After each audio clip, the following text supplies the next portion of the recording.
എൻ്റെ ഇന്നത്തെ ഫുഡ് അത്താഴത്തിന് ചോറ്, അതുപോലെ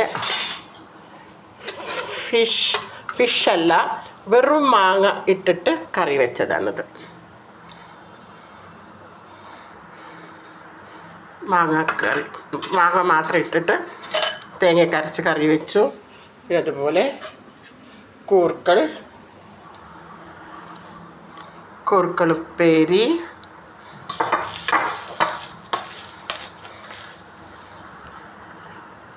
മുട്ട,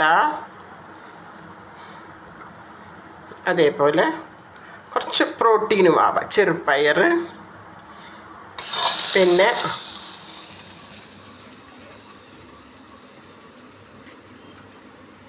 ചെറിയൊരു പീസ് ചിക്കൻ.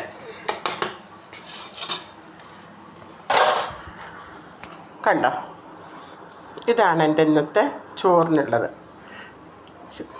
മാങ്ങരച്ചോറ്, മാങ്ങരച്ച കറി, ചെറുപയർ, കൂർക്കളുപ്പേരി, മുട്ട, ഒരു കഷ്ണം ചിക്കൻ, പിന്നെ പപ്പടമുണ്ട്. നമ്മുടെ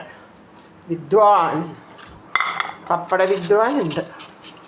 വേണ്ട പപ്പടം ഇല്ലാണ്ട് എനിക്കൊട്ടും ചോറ് ഇറങ്ങിയേ ഇല്ല. ഇത്രയും വിഭവങ്ങളാണ് ഇത് നമ്മുടെ ചോറിനുള്ളത്. കണ്ടല്ലേ?